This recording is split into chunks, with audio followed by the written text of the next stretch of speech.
How has your diverse sales experience helped you as a startup founder? What advantages have you felt? I'd imagine there's plenty. Yeah, I mean, you're right. Everyone is a salesperson, no matter if you like it or not. You're either selling yourself or you're selling something, or you're building something to sell.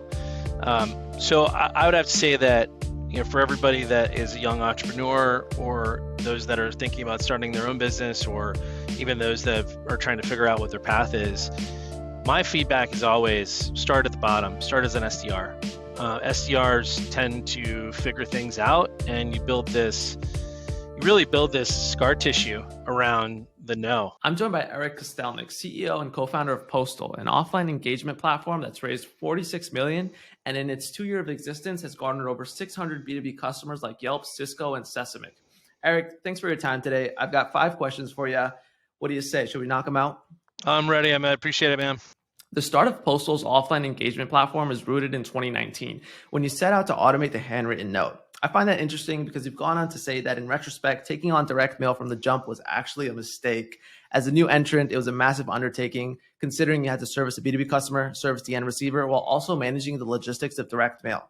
If you hadn't iterated from that initial idea, you wouldn't have survived as a startup. Those are your words. Having faced that, learning from it, and bouncing back, how have you adjusted your analysis of whether an idea is worth pursuing or if a problem is worth solving? That's a very good question. That's probably one of the best questions I've gotten in a very long time. And thanks for doing your research. So, every business is faced with, every startup is faced with their future problems from the beginning. That's the real. You should understand what your future problems are and your future opportunities before you start the business. And so the challenge is that when you have an idea and you think that it's going to solve a certain problem, you run into that laser focused on solving that problem with the technology that you're building. But where you get a little bit lost is that those problems that you didn't foresee came through problems that you started solving along your journey. And so more challenges come about and future challenges come about as you're starting to get a little bit wider. And so with Postal, it's a very interesting story because when we started the business, we believed that automating direct mail would be, in the same way that email is automated for B2B and for ABM managers and sales development managers, that would be like the end result. Would we create a technology and that it would scale and then we'd become $1 billion company on this channel?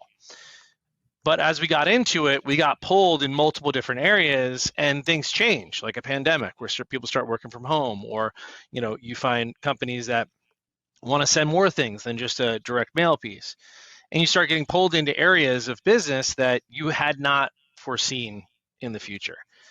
So to answer, I guess, part of your initial question, it is very difficult to understand what the full path is going to be, but you really need to understand what problems are going to occur over time, or at least do yourself a favor of saying, hey, this is the risk profile of all the things that are going to happen, before you get started.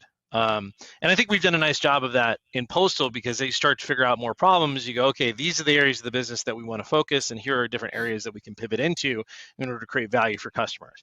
As long as you're creating value for customers and you're doing that in a way that is scalable, then obviously you can build a software business around that. So I hope that was a little bit of the question answering, but I focus on what is the true risk profiles, what's the business problems in the future, and try to understand that risk profile. Totally. I can agree with the point of using value as your North Star. Are you creating value for the customer? If you are, then that's a problem that's worth solving. So, yeah, but the caveat to that is that some problems that are manual problems are still very difficult to solve. They're still very difficult to solve with technology. And sure, you should be able to solve any manual problem that can be automated through technology. But at the end of the day, how long is that going to take? How much paradigm shift and change of client behavior is it going to take in order for you to to execute that vision of what that product can do. Prior to Postal.io, you founded TextRecruit, a fast-growing HR tech company that was acquired after just 4 years of inception. To date, you've actually made 3 different successful exits, including a sale to Twitter. So as someone who's been through multiple acquisitions, I'm certain you've got a unique perspective on the process. What I'm wondering is, how do you know when the time is right? Whether you should hold on for a bit longer or put it all behind you? Yeah, I mean, I've talked about this a bit in other podcasts around M&A strategy, and as a founder, how you need to start your M&A strategy when you start the company.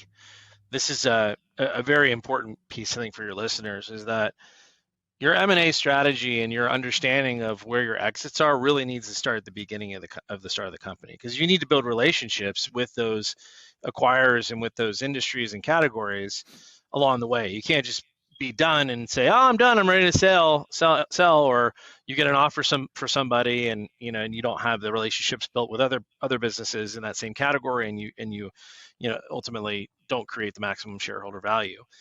So I would have to say that it's going to be different for every single company, depending on your capital needs, your current value proposition, what your culture is, what your product is doing.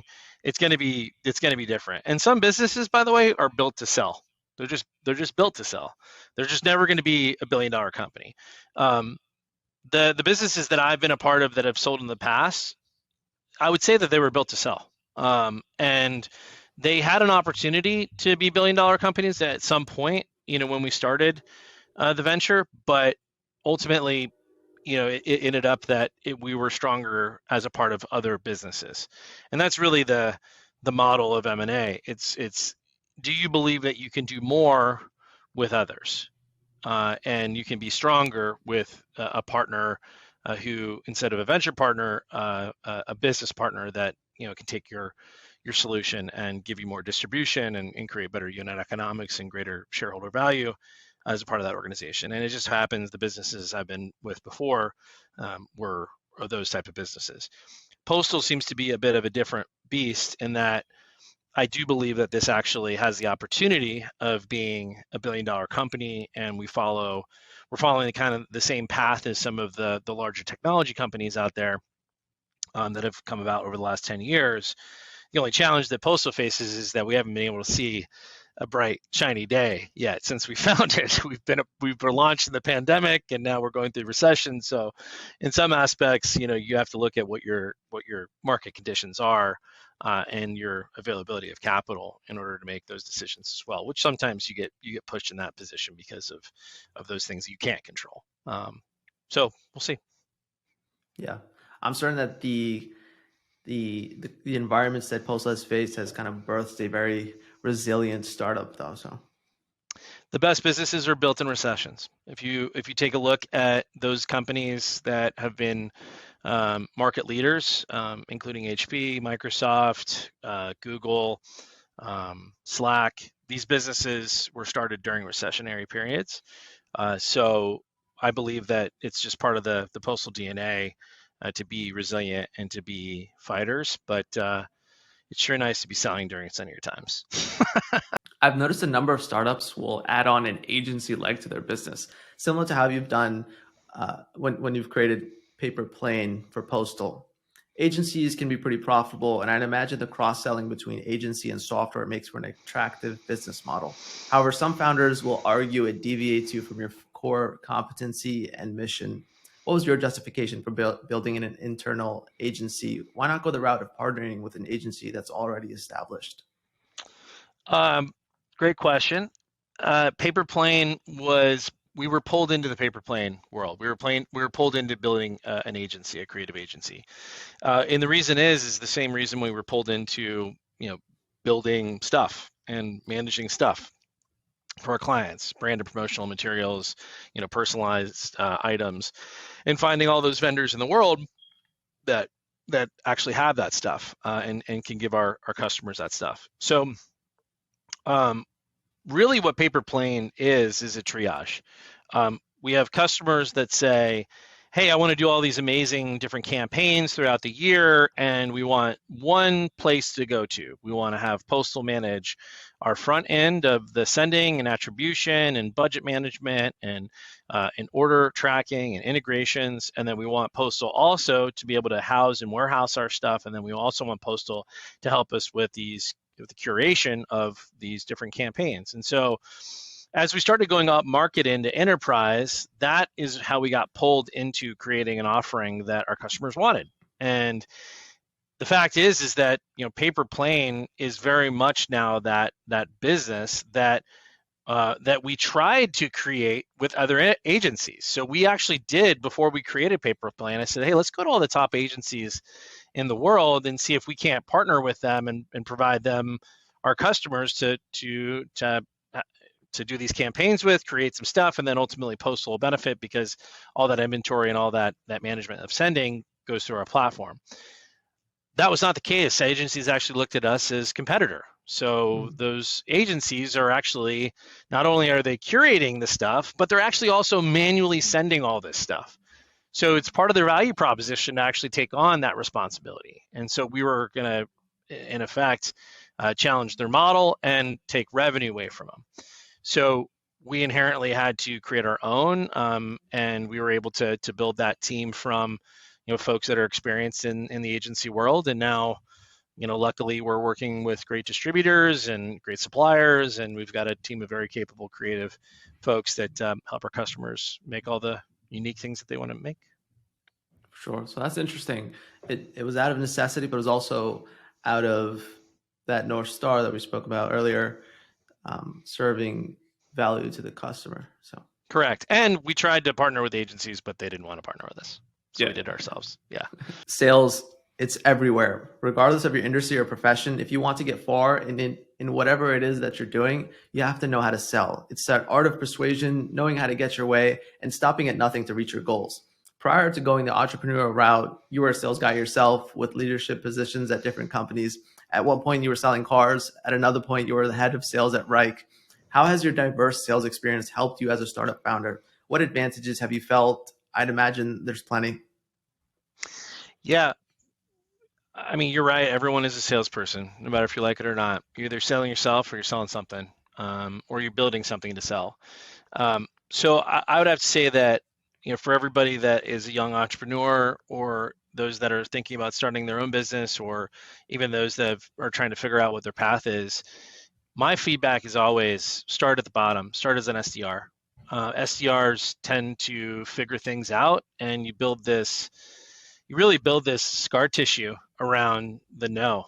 And I think that's a very important thing to have, especially as you get into your career, is that a lot of people, especially in today's day and age, they have trouble, they get emotional around the no. They get emotional around certain things that are happening. And I would say that there's a reason for that. And most of them haven't gone through the process of actually getting a lot of no's and getting a lot of hangups and curses at and all the things that you go through as an SDR or a sales rep. And ultimately, as you go through that process, you start to learn and you get to meet people and you get to see how you want to be. And we're not all a bunch of robots in this world of sales.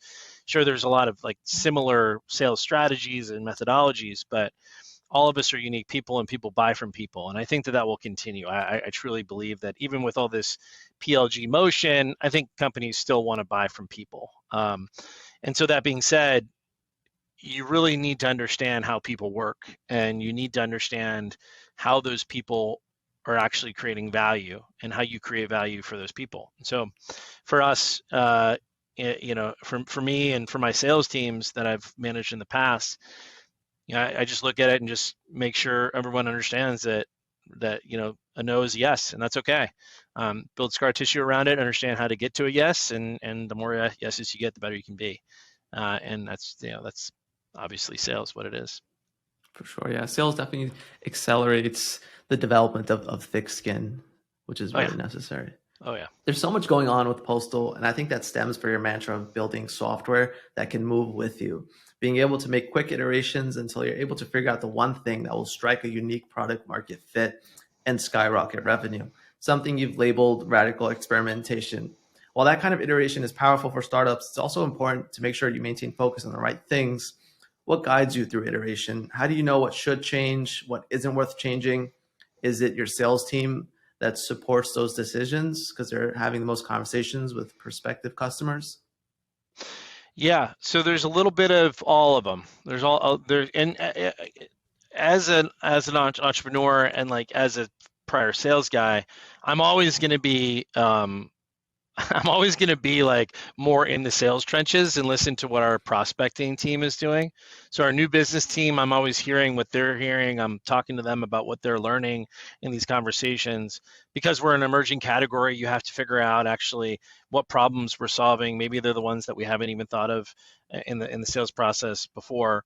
But ultimately, you're trying to build product to what you understand. And so when you go to market, you don't have a lot of customers. So when you start a company, you don't have any customers. You have 0 customers. What you do is you have an idea, and so that idea spawns from something, right? Your experience, or your research, or your thesis, or your sales process, your marketing process, your success process, your IT process, whatever. You figure out, boy, this thing would be great if I could build this. Then you figure out whether is there a lot of people that can buy this? Do we have an opportunity to raise capital and make money, or is this a lifestyle business?